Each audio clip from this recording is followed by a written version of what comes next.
이번에는 미디어와 관련된 과학 소식을 살펴보고 언론의 과학 보도 내용을 비평해보는 이슈앤미디어 시간입니다. 공공미디어 연구소 이경락 박사 나오셨습니다. 안녕하세요. 네, 안녕하십니까.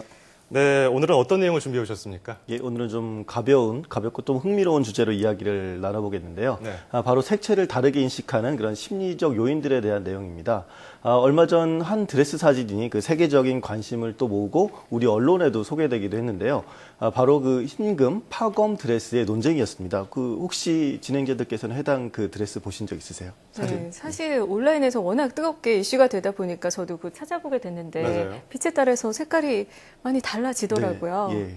SNS 사이트 버즈피드라는 곳에서 이제 논쟁이 시작돼서 유명한 또 미국 연예인들이 이제 막 그 트위터 같은 데 올리면서 입소문을 타고 세계적으로 번졌습니다. 그래서 우리나라 역시 한때 SNS는 물론이고 지상파 메인 뉴스에서도 다루기도 했습니다. 그래서 네네. 어찌 보면 가십성으로 그런 주간지 같은 곳에서 나오다가 과학 전문 방송에 이르기까지 다양한 장르에서 이 현상에 대한 관심을 보였다. 이렇게 얘기를 할 수가 있습니다.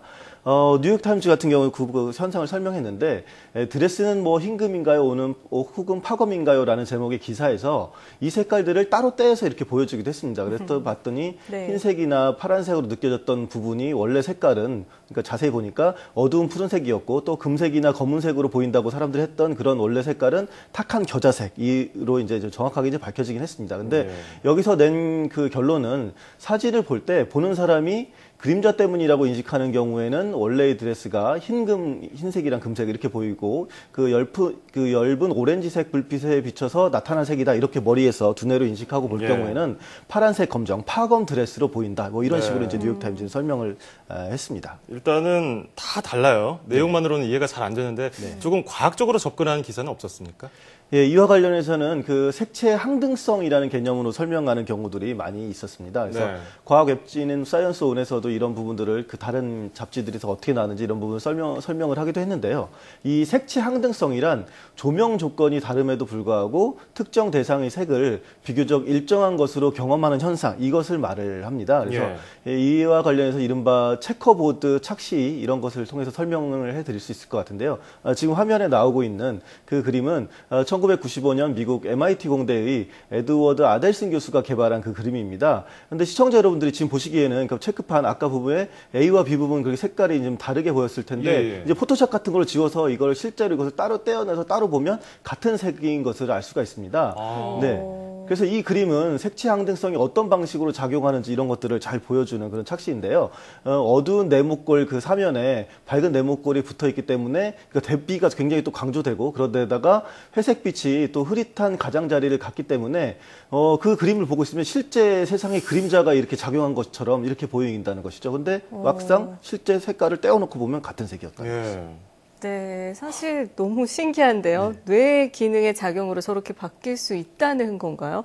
이해가 잘 안 되는 부분인데요. 예, 그렇습니다. 그 감각기관으로 들어온 정보를 파악할 때 우리 뇌는 적극적으로 개입을 하고 편집을 하고 또 그 결과 똑같은 존재가 이렇게 다르게 보이는 거, 방금 색깔처럼 그렇게 그런 착시를 경험하게 됩니다. 네, 이러한 색채 항등성은 드레스 사진 같은 경우에도 마찬가지로 나타나는 것인데요. 즉 햇빛의 그 가시광선 파장 변화에 익숙한 우리 뇌가 드레스 옆에 이렇게 언뜻 드러난 그런 방해 밝기 뭐 이런 것들을 막 생각을 해보는 거죠. 그렇게 했을 때 실제 이것을 단서로 보이고 이게 빛이 들어왔으니까라고 해서 자동 보정을 해서 그 색깔을 뭐 흰색이나 금색 이렇게 본다는 것입니다. 스스로 뇌에서 그런 작업을 한다는 거죠. 그렇죠. 근데 과학적으로는 이렇게 설명이 되는데 이야기를 들어보면 어떤 사람들은 흰색, 금색 드레스다. 근데 어떤 사람들은 파란색과 뭐 검정색 드레스다. 이렇게 다 달라요. 왜 그렇죠?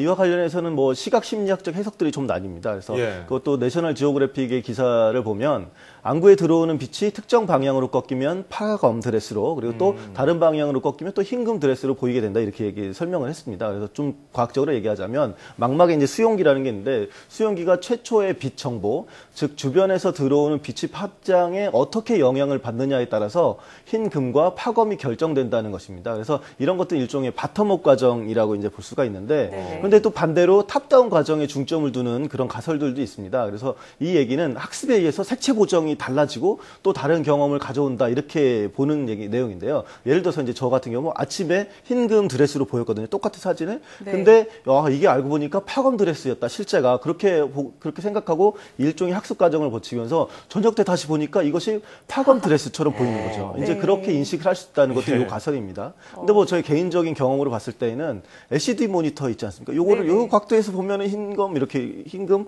파검 이렇게 나오기도 했습니다. 아무래도 LCD 네. 모니터는 시야각에 따라서 예. 영향을 많이 받기 때문에 좀 그런 저는 부분이 파란색, 있었죠. 검정색인 줄 알았어요. 저는 저 같은 흰금으로 저도 보고 흰금으로 봤었거든요. 다 다르네요. 네, 정말 예. 다 다른데 이렇게 색깔과 또 시각, 심리 관계가 아주 미묘하고 복잡한데 네. 또 다른 사례로 좀 증명해 볼 수 있는 것들이 있을까요? 예, 이러한 착시나 색채 항등성을 설명하는 사례들은 다른 곳에도 이제 많이 있습니다. 대표적으로 아사히 착시 현상을 꼽을 수 있는데요. 지금 그림에서 그 왼쪽 도형이 그 오른쪽 도형보다 가운데가 좀 밝게 보이지 않습니까? 이렇게 보이는 것도 일종의 경험에 의존하는 내 판단 때문에 나타나는 그런 일종의 착시라고 볼 수 있습니다. 그리고 다른 연구를 보면 그 커피 잔 색깔에 따라서 맛이 달라진다. 뭐 이런 연구도 있는데요. 지난해 11월 플레이버라는 그 저널 최신호에 실린 내용에 따르면 동일한 커피라도 잔을 어느 색깔에 따라서 그 마시느냐에 따라서 쓴맛을 다르게 느낀다는 내용이 이제 연구가 나왔습니다. 네. 근데 이는 이제 36명의 실험 참가자들을 대상으로 하긴 했는데요. 그 결과 실험 대상자들이 이제 파란 컵에 있는 커피가 가장 달콤하게 느껴졌다 이렇게 평가했고 반면에 그 흰색 잔이나 투명 잔의 커피를 마셨을 경우에는 커피의 강한 향과 맛을 더 느낄 수 있었다 이렇게 얘기했습니다. 특히 흰색 잔에 담긴 커피에서 쓴맛을 가장 많이 느꼈다 이렇게 응답을 했다고 이렇게 과학적으로 어쨌든 그들은 증명을 했는데요. 그리고 또 다른 연구 같은 경우에는 붉은색을 띠는 딸기 무스를 흰색과 검정색 적시에 각각 담았을 때 흰색 용기에 있는 음식이 10%에서 15% 정도 달게 느껴지는 것 이렇게 조사를 했다 이렇게 얘기가 되고 있습니다. 같은 물질인데. 네, 같은 거죠. 예. 애들 그 쓴 거 잘 안 먹을 때 색깔에 따라서 좀 다르게 해서 그것도 좋은 아이디어예요. 예, 좀 애들 속이는 건 아니죠. 자, 이런 현상들이 과학 저널리즘 측면에서는 어떤 의미가 있을까요?